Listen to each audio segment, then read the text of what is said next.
मैं Dheeraj Saxena, assistant professor, government law college Churu से आज LLB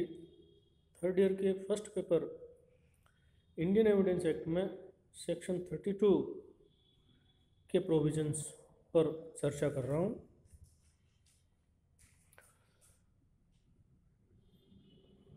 साक्ष्य अधिनियम के महत्वपूर्ण सिद्धांत अनुश्रुत साक्ष्य का साक्ष्य नहीं दिया जाना चाहिए, सर्वोत्तम साक्ष्य पेश किया जाना चाहिए के नियम के अपवाद के रूप में हम धारा 32 के प्रावधान को देखते हैं। धारा 32 में स्टेटमेंट ऑफ अब्सेंटी विटनेसेस पर प्रावधान किया गया है, जिसे हम सामान्यतः डाइंग डिक्लेरेशन के नाम से जानते हैं। धारा 32 के अंतर्गत कथन को सुसंगत बनाने के लिए पूर्ववर्ती जो शर्त है वो 4 में से एक है कि यदि साक्षी मर गया है या मिल नहीं सकता या साक्ष्य देने में असमर्थ हो गया है या मामले की परिस्थितियों में न्यायालय को ये लगता है कि उस साक्षी को बुलाने में जो विलंब और व्यय होगा वह अयुक्तिक प्रतीत होता है, तब उस साक्षी को बिना न्यायालय में परीक्षण के ही उसके द्वारा किए गए कथन को ग्राह्य कर लिया जाता है। धारा 32 के अंतर्गत जो प्रावधान किए गए हैं उसका आधार यदि हम देखें तो वे परिस्थितियां ही उस कथन की विश्वसनीयता की गारंटी जो है वो देती हैं।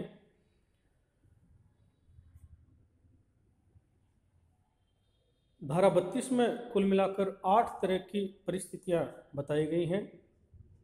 जिनमें किए गए कथनों को सुसंगत और ग्राह्य माना गया है। सबसे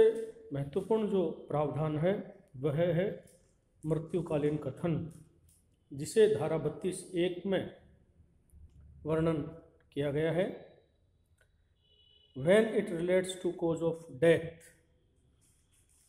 धारा 32(1) ये कहती है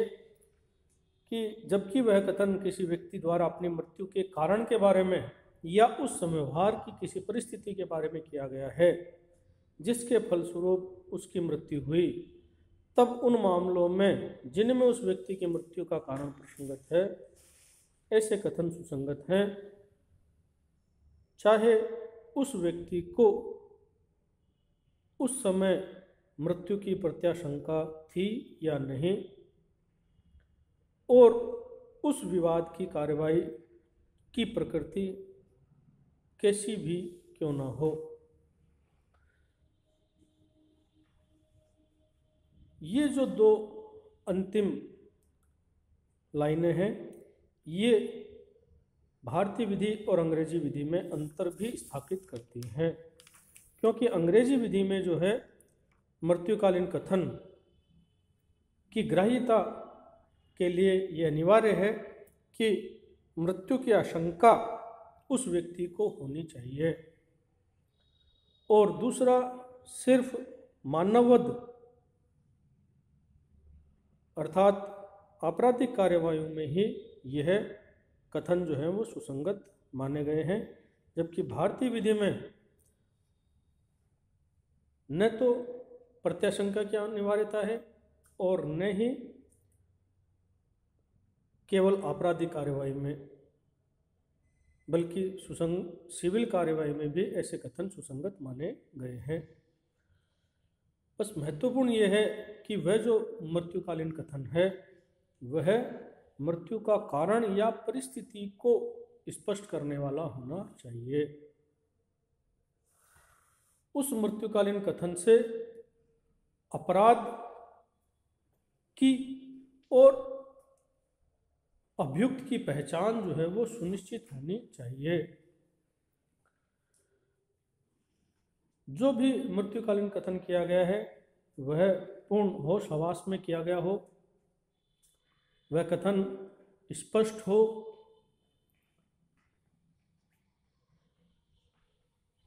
स्वेच्छा से किया गया हो और न्यायालय को उसकी विश्वसनीयता पर कोई संदेह न हो, ऐसा कथन न्यायालय ग्राह्य करते हैं। साथ ही साथ यदि मृत्युकालीन कथन एक से अधिक बार किए गए हैं, जैसे प्रारंभ में घटना घटित होने के बाद जो सर्वप्रथम व्यक्ति मिलता है उससे जो कथन किए गए हैं, उसके पश्चात यदि उसे हॉस्पिटलाइज किया जाता है तो नर्सिंग स्टाफ या डॉक्टर से जो कथन किए गए हैं, उसके बाद भी यदि समय मिले तो जो भी एसडीएम, मजिस्ट्रेट, तहसीलदार आए उनके सामने जो कथन किए गए हैं, तो अगर ये एक से अधिक बार किए गए हैं तो उन सब में एकरूपता, समानता होनी चाहिए। ये एकरूपता और समानता जो है वो अक्षरशः नहीं होती, बल्कि अगर सामान्य रूप में भी यदि एकरूपता है तो न्यायालय उन कथनों को स्वीकार कर लेते हैं। भारत में यदि हम बात करें तो पाकला नारायण स्वामी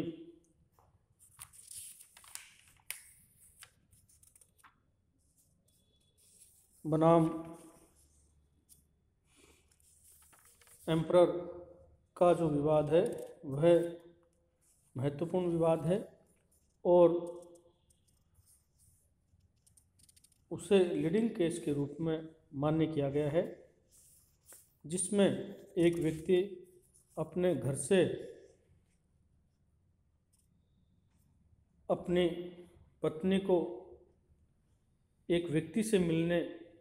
और ऋण वसूली करने की बात कहकर घर से जाता है और उसके पश्चात उसकी डेड बॉडी जो है वो कई टुकड़ों में एक ट्रंक में रेलवे बोगी में मिलती है।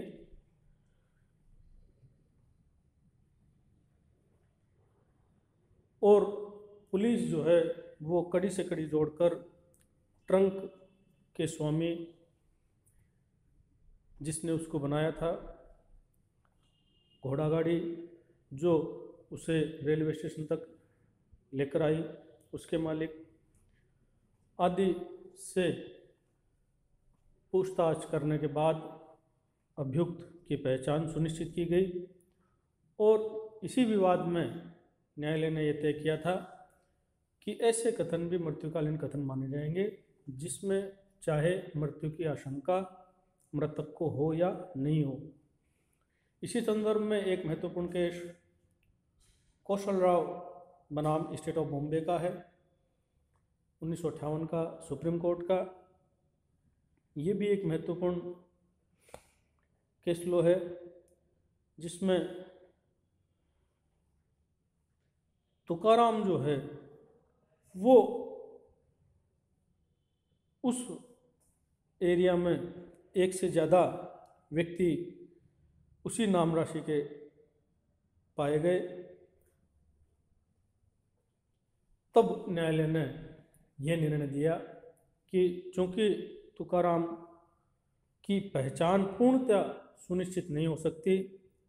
इस मृत्युकालीन कथन से, इसलिए अभियुक्त को जो है वो बरी किया गया था।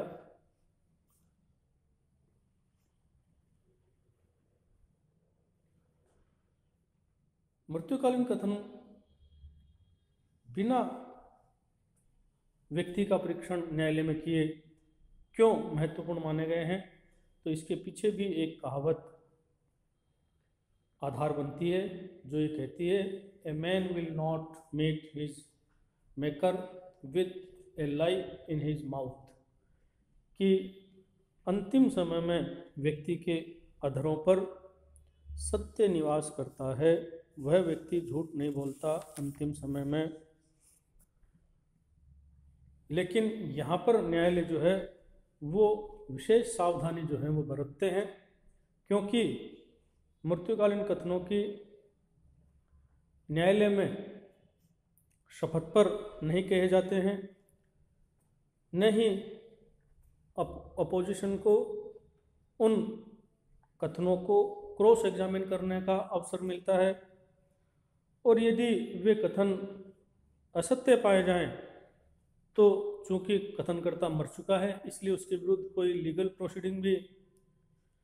नहीं की जा सकती। इसलिए मृत्युकालीन कथन को विशेष सावधानी पूर्वक न्यायालय जो है वो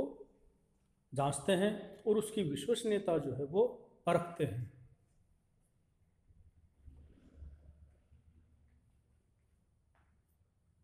नंद दयाला बनाम स्टेट ऑफ आंध्र प्रदेश 2011 का उच्चतम न्यायालय का निर्णय है, जिसमें मृतका ने अपनी माता से जो बातचीत की और उसने जो अपने माता के नाम जो पत्र लिखे थे उनको मृत्युकालीन कथन के रूप में स्वीकार किया गया था। और दहेज को लेकर सताना आदि जो है वो न्यायालय ने साबित माने थे। तो ये जो मृत्युकालीन कथन हैं ये ज़रूरी नहीं है कि ये मौखिक रूप में कहे जाएं या लिखित रूप में हो, ये संकेतों द्वारा भी किए जा सकते हैं, जिसमें हम क्वीन एम्प्रेस बनाम अब्दुल्ला का एक विवाद है जो 1885 का इलाहाबाद उच्च न्यायालय का निर्णय है, जिस पर हम पूर्व में भी चर्चा कर चुके हैं, जिसमें एक स्त्री का गला जो है वो रेत किया जाता है और डॉक्टर के सामने और मजिस्ट्रेट के सामने जो है उससे कुछ क्वेश्चन किए जाते हैं, लेकिन वो उत्तर देने में असमर्थ होती है तो हाथ से उसके शरीर को सहारा दिया जाता है, तब वह हाँ या ना में सिर जो है वो हिलाकर उत्तर देती है और अभियुक्त का नाम आने पर वह हाँ में सिर हिलाती है। तो संकेतों द्वारा भी मृत्युकालीन कथन जो है वो किए जा सकते हैं। साथ ही साथ मृत्युकालीन कथन का कोई एक फॉर्मेट जो है वो नहीं है। ये अगर किसी डॉक्टर ने फाइल पर अगर नोट के रूप में भी अगर लिख दिया है तो वे भी न्यायालय सुसंगत मानते हैं, ग्राह्य करते हैं। इसके बाद यदि हम बात करें तो दूसरे तरह के जो कथन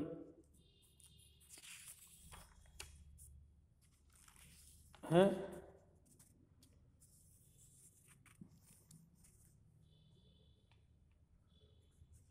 वे हैं कारवार के अनुक्रम में किए गए कथन।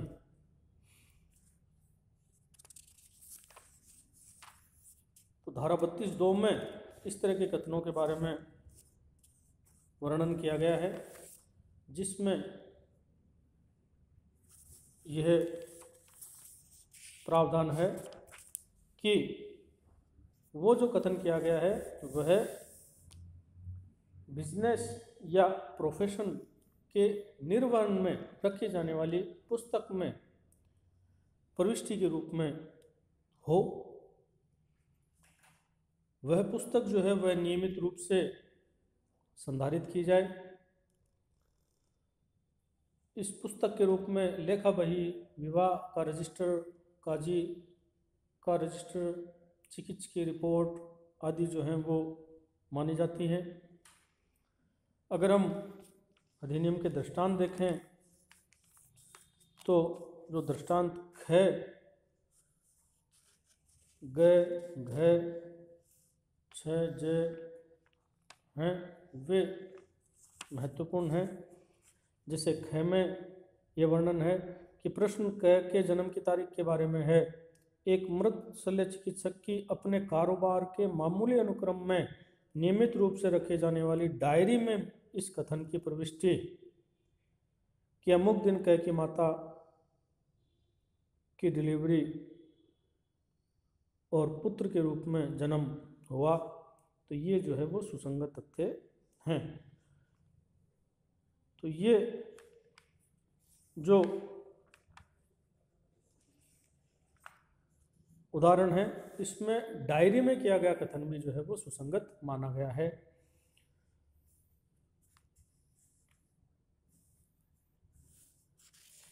इसी तरह यदि हम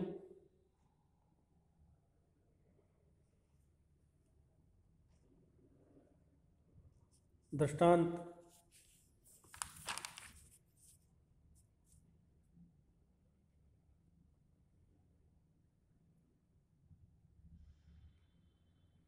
न का देखें, जिसमें एक कथन है कि प्रश्न यह है कि विशिष्ट बाजार में अमुक दिन अनाज की क्या कीमत थी।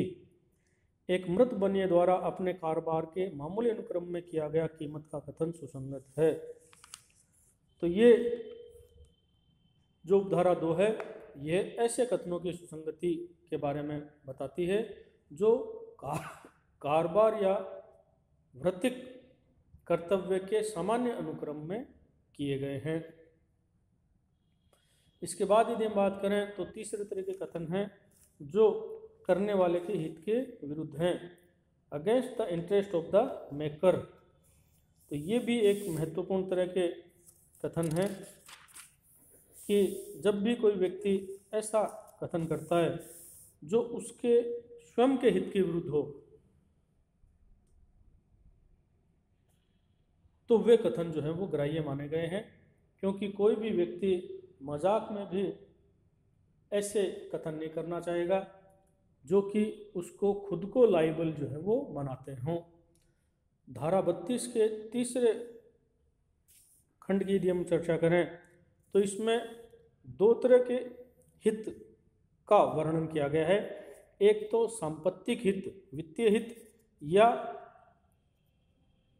धन संबंधी हित और स्वामित्व संबंधी हित को प्रभावित करता हो,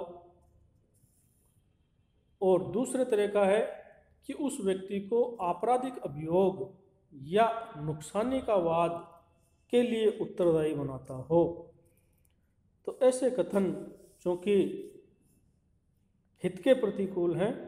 आर्थिक या सांपत्तिक या लीगल प्रोसीडिंग के लिए लायबल बनाते हैं, तो कोई भी व्यक्ति ऐसे कथन झूठ के रूप में नहीं कहेगा।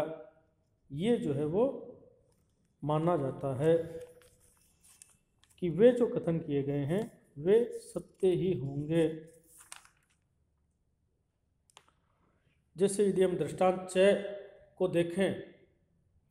तो दृष्टांत 6 ये कहता है कि प्रश्न ये है कि क्या क और ख का विवाह वैध रूप से हुआ था। एक मृत पादरी का यह कथन कि उसने उनका विवाह ऐसी परिस्थितियों में कराया था जिसमें उनका कराना अपराध होता, सुसंगत है।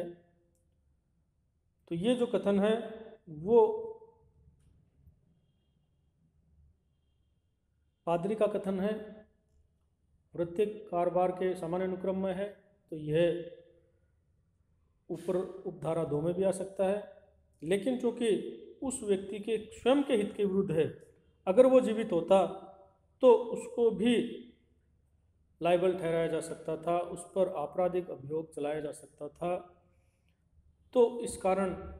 यह 32(3) के अंतर्गत हित के विरुद्ध कथन के रूप में मान्य किया गया।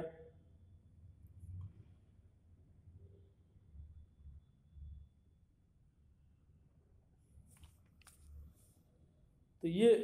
कुल मिलाकर एक सामान्य चर्चा आज हमने की कि कोई व्यक्ति जो साक्ष्य नहीं दे सकता, साक्षी के रूप में न्यायालय में उपस्थित नहीं हो सकता,